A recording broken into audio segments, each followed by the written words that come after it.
Move it! Move it! Get to the boats! We're taking heavy fire! Go, go, go, go! You are looking at a $1.2 billion funeral pyre. At 03:47 a.m. on November 28th, off the coast of Turkey, the captain of the MV Kairos screamed Mayday as a 150-foot column of fire ripped through his engine deck. This was not a U.S. Navy destroyer, not a submarine, not a missile strike. It was taken out by a naval drone boat that cost less than a brand new Ford F-150 Raptor. In just 43 seconds, Ukraine erased one of Vladimir Putin's most valuable economic arteries and turned it into what may be the most expensive failed barbecue in modern maritime history. So uncomfortable that many platforms quietly avoid talking about it. Not because it did not happen, but because of what it proves. This story begins just after 03:00 a.m. in the Black Sea, about 30 miles off the Turkish coast, in a patch of water operators called the Death Triangle, a gray zone where NATO radar shadows overlap with international waters. Russia treats it like a highway. Ukraine treats it like a firing lane.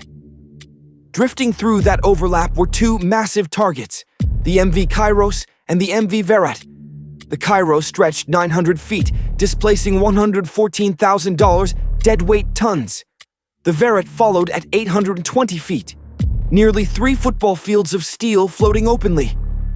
These were not warships. They were more valuable than warships. They were part of Russia's shadow fleet, civilian in appearance, critical in function, and assumed to be untouchable. That assumption did not survive the night. This is Titan Navy. If you want clear, unsanitized analysis of how modern naval warfare is being rewritten in real time, like the video, subscribe and stay with us.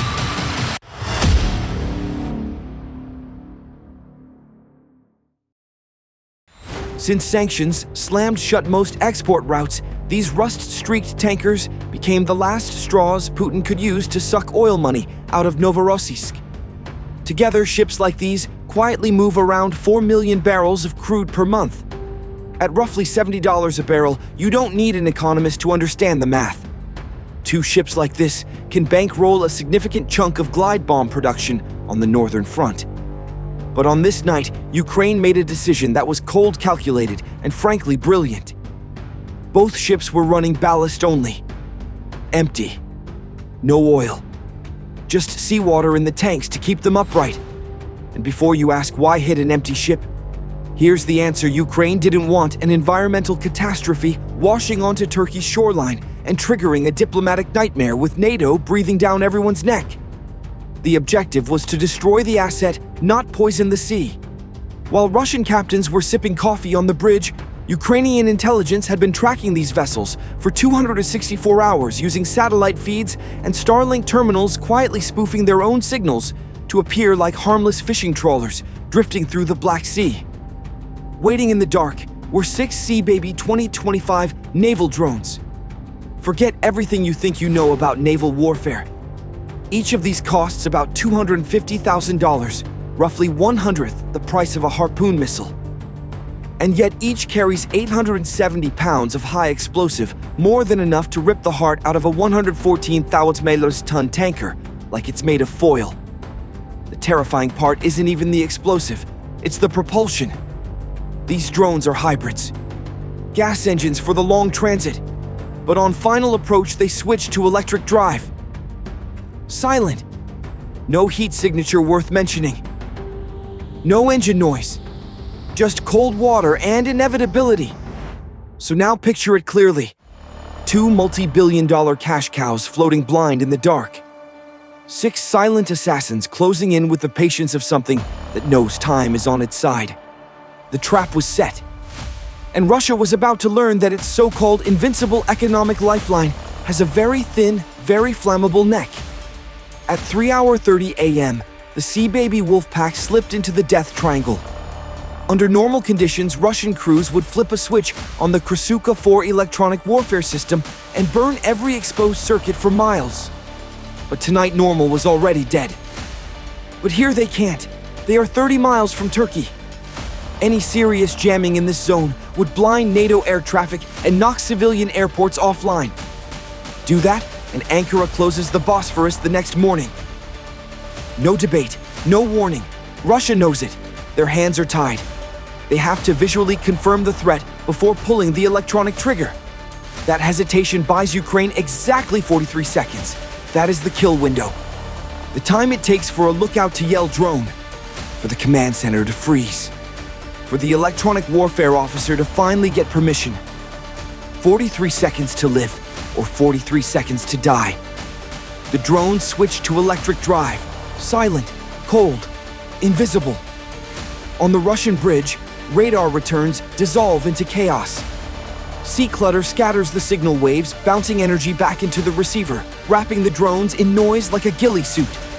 The operators stare at a screen that looks like a snowstorm, knowing something is out there close and hunting them. Tension tightens until it snaps. A sensor officer thinks he catches a ghost echo. His hand moves toward the alarm. Ukraine doesn't wait. At 3:38, AM-4 drones shatter the silence. Engines surge to full throttle, lighting up Russian sensors like a Christmas tree. But they're not attacking the ships. They turn hard and sprint toward the Crimean coast. It's sleight of hand, classic misdirection. Inbound Assault Sector 4, Russian radios erupt. Every gun, every camera, every terrified set of eyes swings right, tracking the decoys bracing for a coastal assault that isn't coming. They bite completely, and while the Russians chase noise, the two real killers, the ones carrying 850-kilogram warheads, slide quietly into the blind spot on the left. Tracers slash the darkness as the Sea Baby autonomous systems engage. These aren't remote-controlled toys anymore. They are autonomous predators. The drones execute an S-turn pattern. Violent zigzags at 50 miles per hour movements that make human gunners look like they're aiming underwater. Streams of 12.7mm heavy machine gun fire chew the surface into white foam just inches from the lead drone. It doesn't flinch. It banks hard, cutting through spray, using chaotic waves as physical cover. Watching it move is like watching a hummingbird dodge raindrops. On the Kairos, the crew is unraveling. Orders are screamed and lost under the thunder of DSK guns bolted to the rails. Thousands of rounds tear into the night. Hard to port, searchlights on, beams of high-intensity light rake the sea, finally catching the drones. For a heartbeat, Russian gunners see them low black shapes skipping over whitecaps like stones. A desperate burst from a jury-rigged 12.7mm DSK finally connects. One decoy detonates in a flash of orange fire and shredded carbon fiber. 3 remain. They don't retreat. They accelerate. They're programmed to mimic a torpedo run, charging straight into the teeth of Russian defenses, forcing every sensor, every barrel, every human instinct to lock onto them. That's when panic wins. The Russian electronic warfare officer slams the switch. Krasuka 4 comes alive, flooding the spectrum with enough electromagnetic noise to drown satellites. Too late. The decoys have already transitioned to inertial navigation. No GPS, no radio, no external inputs. Just compass headings, momentum, and physics. Deaf to jamming. Blind to fear. Running on pure intent. And the real strike is already inside the envelope. Another drone takes a hit. Its engine detonates mid-run, sending the hull spinning end over end. It cartwheels across the surface, throws a spray of fire and foam, then disappears beneath the waves. 2 left. The range collapses fast. 400 yards. 300 yards. The last 2 decoys don't just charge forward. They start actively hunting blind spots. One snaps hard left, angling for the Kiros' stern, where coverage is weakest and reaction time is shortest. On the aft deck, Russian gunners are losing control. Barrels glow red from sustained fire. Reload! Reload! I'm dry. Hands fumble with a fresh ammo belt. In that fraction of a second, the drone surges forward, eating distance. A Russian officer on the bridge panics, grabs an AK-74, and starts firing blindly over the railing. Others follow. Now it's not fire control. It's panic. A wall of small arms fire erupts from the deck. Bullets slap the water. Ricochets spark off the drone's carbon fiber skin. It sounds less like naval combat and more like a bar fight at sea. Volume finally wins. A 12.7mm round punches through the drone's fuel tank. The explosion blooms into a massive fireball, lighting up the deck and the terror on every face nearby. One left, the final decoy. It's driving straight at the Verit now. The ship attempts an emergency hard turn. Massive propellers churn the water, fighting inertia trying to swing heavy guns onto target. The drone corrects instantly, mirroring the ship's movement like a shadow glued to steel. Brace for impact. The intercom blares. Gunners are firing so wildly, they're nearly shredding their own railings. Tracers stitch the air. Finally, a direct hit from a heavy machine gun mount tears the drone's bow apart. The wreck disintegrates less than 100 yards from the hull. Cheering erupts. They think they've won. They think they stopped it. High fives. Shouts. Radios crackle with targets destroyed, all clear. Guns fall silent. Smoke drifts away. Sailors wipe sweat from their eyes, adrenaline still spiking, convinced they just saved the ship. They don't realize the silence is the worst part. Because while they were busy killing distractions, nobody was watching the port side. At 3:42 a.m. celebration dies instantly. As smoke from the last decoy clears a lookout on the Kyros, sees something that freezes his blood. Sliding out of the black water on the port side, completely uncovered during the fight, are two phosphorescent wakes. No radar return, no engine noise. Just two dark shapes cutting through the sea with graveyard silence. Contact port side. Two more. Close range. That scream over the radio isn't a warning anymore. It's a death rattle. The Kyros is a sitting duck. Every heavy weapon is still trained starboard barrels smoking from the decoy engagement.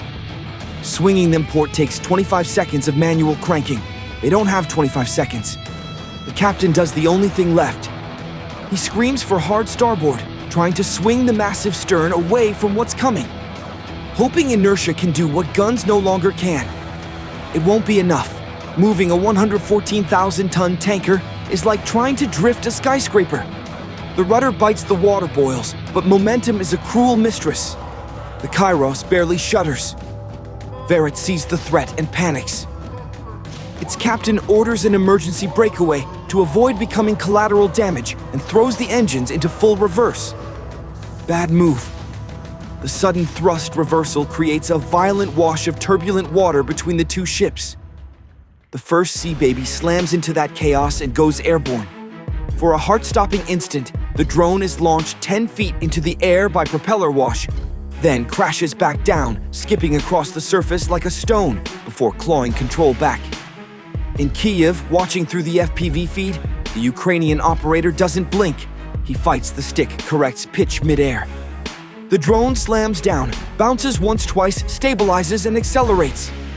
Skill versus physics, and skill is winning. The Russians still aren't done.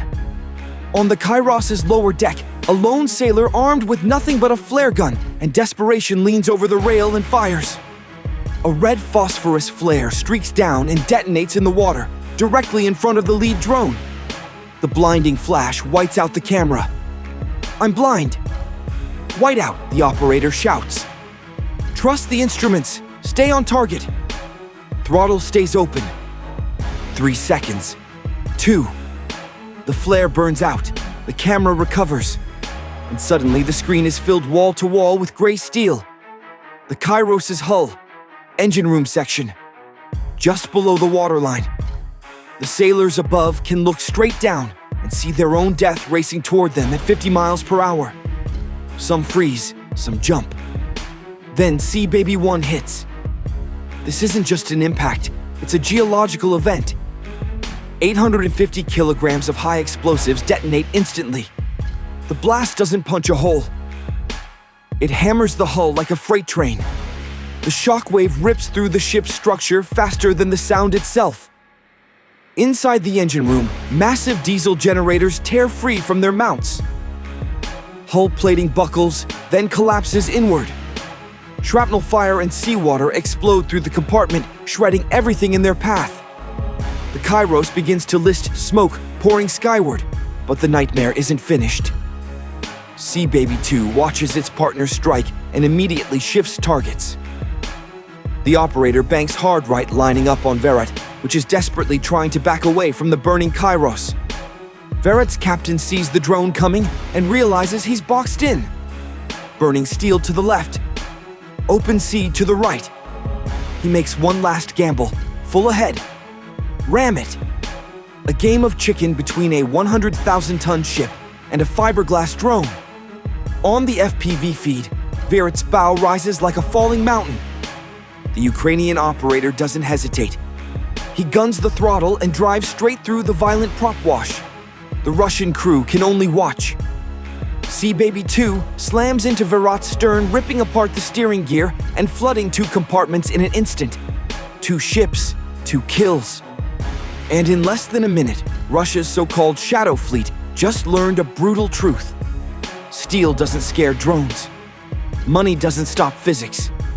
And the sea remembers who adapts fastest. The explosion tears the stern apart. The massive steel rudder is ripped clean off its hinges. The propeller shaft, as thick as a tree trunk, bends, instantly jamming the entire drivetrain in one violent motion. The shockwave races through the hull and shatters bridge windows 800 feet away. In exactly 43 seconds, the pride of Russia's shadow fleet is finished. The Death Triangle is no longer a transit zone, it's a graveyard. When that Sea Baby slammed into the rudder, it didn't just bend steel, it bent the economic reality of this war. Russia spent decades building a shadow fleet specifically to bypass Western sanctions. Old tankers, false flags, ghost paperwork. Oil flows out, cash flows back to the Kremlin. A closed loop they believed politics couldn't touch. Ukraine just proved it doesn't matter. This system wasn't immune to physics. By striking the ships while they were running ballast, Kyiv pulled off a masterclass in controlled destruction. The assets were destroyed without spilling oil, without triggering an environmental crisis off a NATO coastline, and without handing Moscow a diplomatic escape hatch. The ships are gone. The ocean is intact, and the revenue stream is choked off. It's like robbing a bank by welding the vault shut instead of blowing it open. The money is still inside, but Russia can't reach it. The ripple effect is brutal. Novorossiysk, the heart of Russia's oil trade, is now a crime scene. Every captain in that 300-ship shadow fleet is watching the burning remains of the Kairos and quietly recalculating whether their hazard pay is worth it. Insurance markets in London didn't just react, they detonated. Premiums went vertical. That means every barrel Russia sells next month carries a thinner margin, more friction, more risk. Ukraine didn't sanction Russia with paperwork, it sanctioned Russia with explosives. Here's the lesson. You don't need a billion-dollar navy to strangle a superpower. You don't need destroyers or aircraft carriers. You need a $250,000 drone boat, a satellite link, and the nerve to rewrite the rules of naval warfare. Ukraine just proved that in the 21st century, the most dangerous thing on the water isn't a battleship. It's a startup mindset with a warhead attached. This is Titan Navy. If you were sitting in the Kremlin right now staring at that insurance bill, what's your move? Do you strip the front lines to save the oil, or let the economy bleed to keep the army alive? Drop your strategy in the comments. If you respect watching David break Goliath's nose, again, hit like and subscribe. Bye for now.